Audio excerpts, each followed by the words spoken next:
Alright. I'm Kaj Sotala, or Kaj Sotala if you want to pronounce it in English. So I'm a research fellow for the Singularity Institute. This card says research associate, but it's an old card. I got a couple of hundred of those, and it didn't feel right to just throw them all away. Anyway, so I've been working for the Singularity Institute for about maybe 7 months, I think.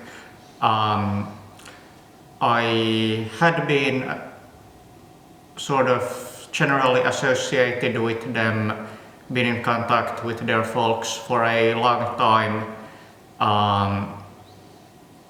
but it was only this year that when Luke took over and began running things and recruiting people more actively that they decided to hire me. I have a bachelor's degree in cognitive science from the University of Helsinki, trying to work on my master's degree in computer science, but I've been working for the Singularity Institute a lot, so I haven't really had time to finish that degree.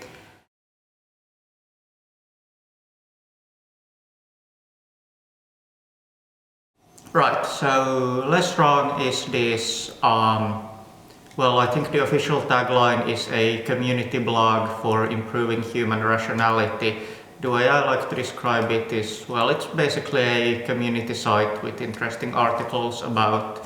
psychology, rationality, philosophy and artificial intelligence. I've been there as I've been active there pretty much since it was founded, ever since the Overcoming a Bias site turned into Less Wrong, or actually split off to Less Wrong with Robin Hanson's thing to actively on Overcoming Bias. Well, a lot of the discussion over there has been over what might be called the so-called classical cognitive biases and problems with rationality. Stuff like people being bad at formal probability estimates and various kinds of biases in like cognitive formal reasoning, but I don't think those are necessarily the worst biases or problems with human reasoning. They have gotten a lot of attention because they're maybe the easiest to study, but in practice I'm not sure if they really make all that big of a difference in most people's lives. But what has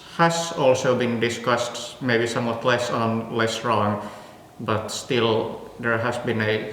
lot of discussion of it as well,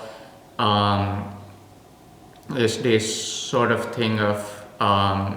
like humans not being automatically strategic.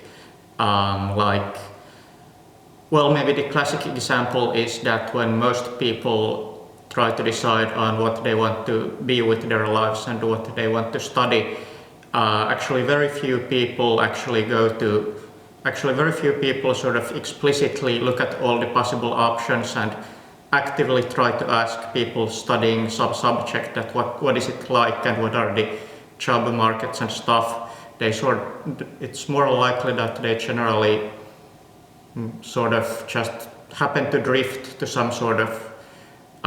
major. Maybe they have this vague impression that it's cool and they know somebody who is maybe doing it, and then they figure out that maybe I want to do that. So if you wanted to put it in a nutshell, I guess you could say that it's a question of bounded rationality again. This is getting a bit into sort of armchair evolutionary psychology, which I'm a little skeptical of, but anyway. So people in the modern world, so there's this theory or a metaphor in psychology that the psychologist Jonathan Haidt has advanced of the sort of the human mind as the elephant and the rider, where sort of the rider is the conscious mind, which is making plans and making decisions, but it is riding really this big huge elephant, which is sort of this autonomous instinctive creature of habit, which doesn't really do very much actual planning, but rather it's just driven by stuff like wanting the social approval of its friends, or doing things that have generally been beneficial in the past without that much foresight. And the general theory has been that that the rider doesn't really have all that much control over the elephant, and it's more of an advisor than somebody who is really in control. And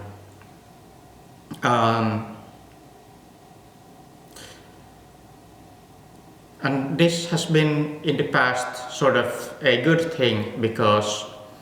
it has saved resources, because thinking and planning all the time is expensive and takes a lot of effort and energy.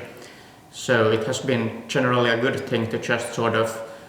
go by the conventions of your society and just do what everyone else happens to be doing. And also, well, social approval has been very important for our survival.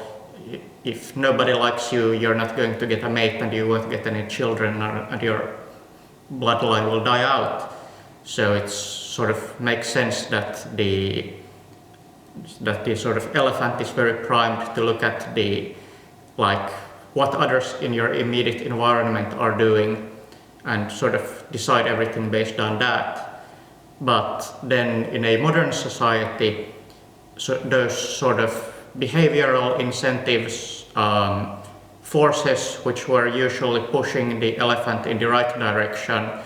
they're now very different from what they used to be, and just, well, sort of pushing the elephant in random directions and making people drift off in some general directions. So we would need to either sort of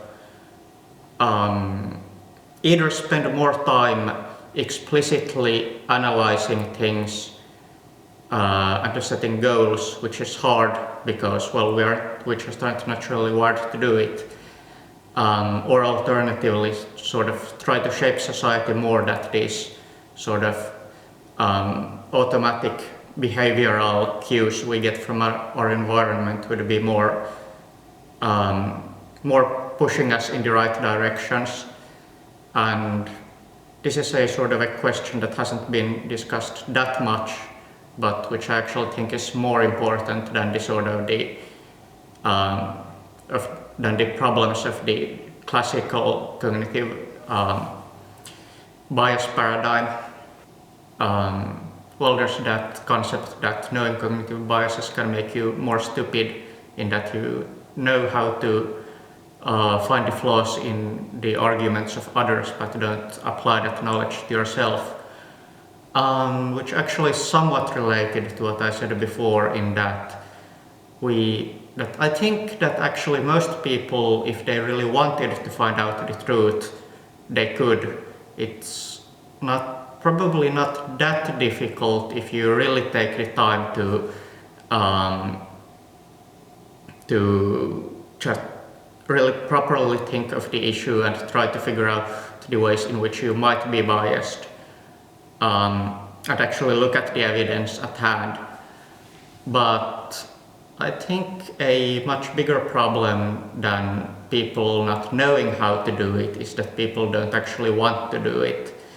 And then that gets back to all the behavioral cues again, since if you are in a social environment where people are rewarding you for having the correct opinions, meaning whatever opinions happens to align with that social group, then you won't have the motivation to actually look out for the truth. You just have the motivation to look out for things which confirm the opinion of the social group,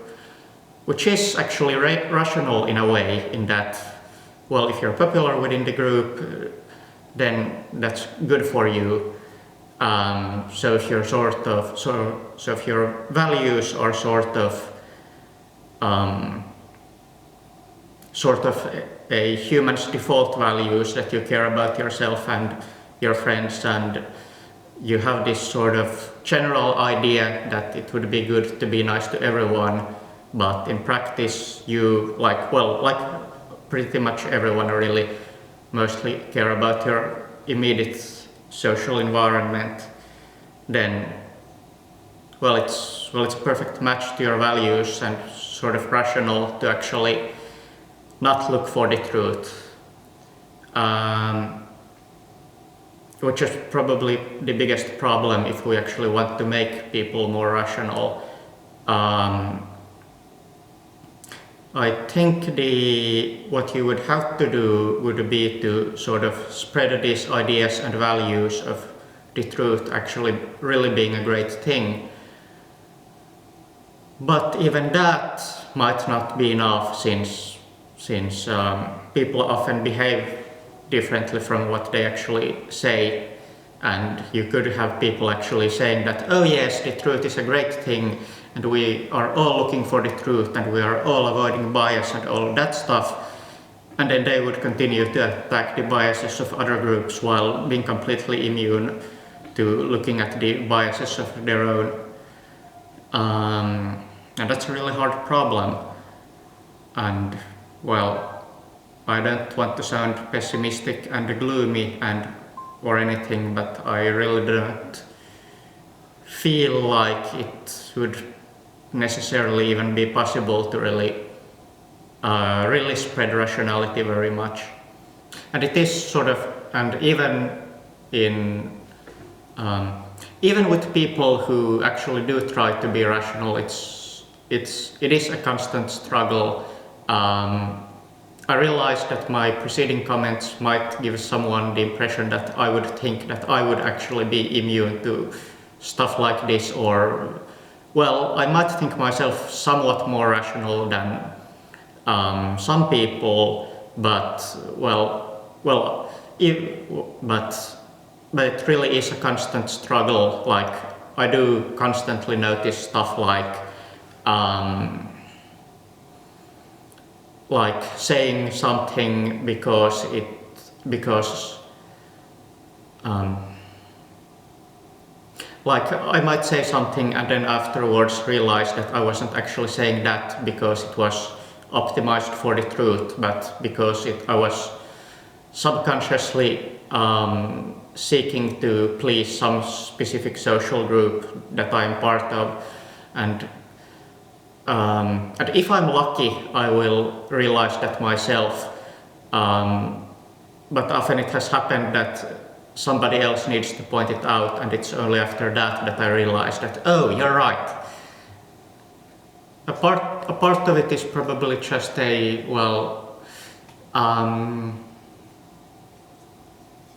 part of it is probably a personality trait which could be viewed in more or less charitable terms. If I were to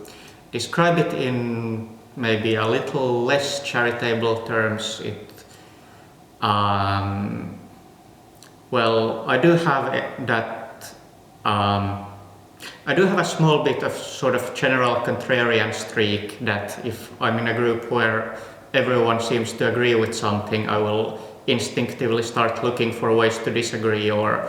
not so much maybe necessarily ways to disagree, but to,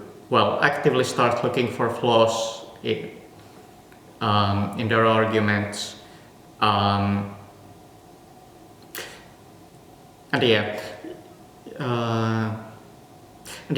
you can view that in more positive terms and say that it's noble and virtuous, and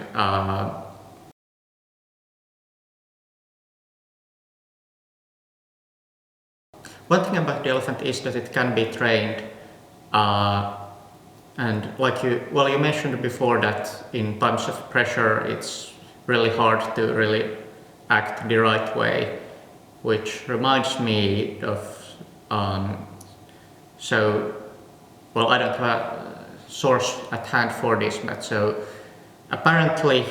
in what, for instance, military folks say, that in a sort of sort of in a situation of pressure or crisis, you will automatically default to some sort of pre-trained behavior, and basically all of the learning, and although experienced veterans will behave better than complete rookies, I think, I'm not entirely sure about this, but I got the impression that sort of most of the training will have to happen beforehand, before the actual stressful situation, so that when you are in a stressful situation, you have this sort of default way of acting that you will default to instead of defaulting to something else. And then if we look at the notion of all of this rationality stuff being partially a question of personality types, we have some of these people who are really motivated to be rational, probably because they have somewhat of a contrarian streak, probably because they have some sort of a weird value for actually valuing the truth for its own sake. So even they will have to sort of actively practice and train this sort of thing. And the part of the reason why I'm somewhat skeptical about sort of making everyone in the world completely rational is that in order to be motivated for this sort of active practice in rationality habits, you have to have a pretty strong natural inclination to do that, and I think it's pretty rare that people would actually have that strong of an inclination to do that. I mean, well, I can admit I don't do anywhere near as much any sort of explicit rationality training as probably would be good. Well, sure, part of it is that I haven't heard of very many effective rationality training techniques so far, but I have heard of some, and I could be doing them, and I probably should be doing them, and I should be looking at ways at developing more effective techniques for that, and so on. But I don't, because my elephant makes me fly to conferences in England, or write on Facebook, or play computer games. Yeah, that's actually one of the rare sort of possibilities that I'm somewhat optimistic about, like developing rationality games and sort of other ways of influencing the elephant in such a way that it actually likes becoming more rational. I don't know how exactly you would make a rationality game. There have been some suggestions. I don't know how good they are, but I have seen, well, I haven't played them, but I have heard of some like mathematics education games, which used to be really bad and boring for a long time, but apparently now there are some games, like there was that Dragon Box, I think it was called, some tablet game for kids. I think I read a report that there were kids that were something like 5 years old playing it, sort of solving equations on a tablet, playing it. Well, they didn't really realize that they were solving equations, but that was what they were doing, and they were having a great deal of fun and like wanting to play the game and wanting to do mathematics all the time, which I think would be really promising. Not just in rationality, but for all sorts of useful skills in general, like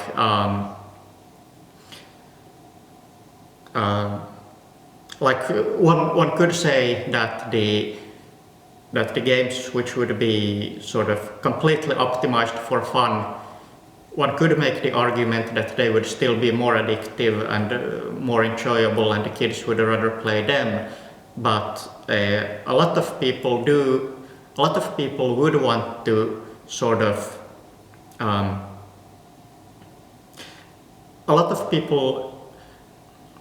the rider of a lot of people would want to actually study more and learn more, but it just gets hijacked when there isn't really any good way of doing so that would engage the elephant. I think the rider's task becomes much more easy if, instead of being faced with the choice of play a fun computer game or do boring mathematics, it could instead choose between play a really fun computer game or play a slightly less fun computer game which trains your mathematics skills, but which is nevertheless pretty cool. I think there has been in the recent years a sort of a worrying trend towards computer games being, well, certainly not all of them, but some of the computer games being more optimized towards addictiveness than actual fun, which does often employ mechanics such as, like, well, just grinding yourself to have more credits in the game and then buy more armor and then fight tougher monsters and then again buy somewhat better armor, which is certainly fun for the first time that you play a game that does it. But I've also come to realize that sort of after having this experience with lots of computer games, it's starting to lose its charm, and I'm increasingly just like having this, well, I'll play just one more turn experience for several hours, and then at the end of the several hours I'll be feeling like why the hell did I do that? Why didn't I just quit much earlier? And if it would actually feel like at the end of the game session that I had actually learned something or otherwise gained something from the game, then I think I would be much more likely to return to that game. I actually almost uninstalled the latest XCOM game from my computer because it is really addictive and it's fun shooting aliens, but it sometimes gets so addictive that I keep playing it even when I would actually want to stop playing it, and then at the end I'm always like, Sometimes I play a game and it's like I play for longer, hoping that I can just get it over and done with. And once I've already, and I trick myself into believing that the longer I play, the quicker I'll get it done. That actually happened to me with that latest XCOM. Like I think this was my third or fourth time playing it, and I was thinking, I was at such a situation that I could stop playing or play maybe 3 or 4 more hours, and then I would have the game beat, and and if I wanted to play it more I would have to start a new game. And then I was thinking, I could quit this game now and then that would be nice and I could get to do something else. On the other hand, I could sort of plan for the long term and finish this game now and take the hit in enjoyment right now and get the benefit that after I make this sacrifice of playing this game for 4 more hours, then I will have finished this game and it will not be there constantly tempting me to resume it and start playing it again.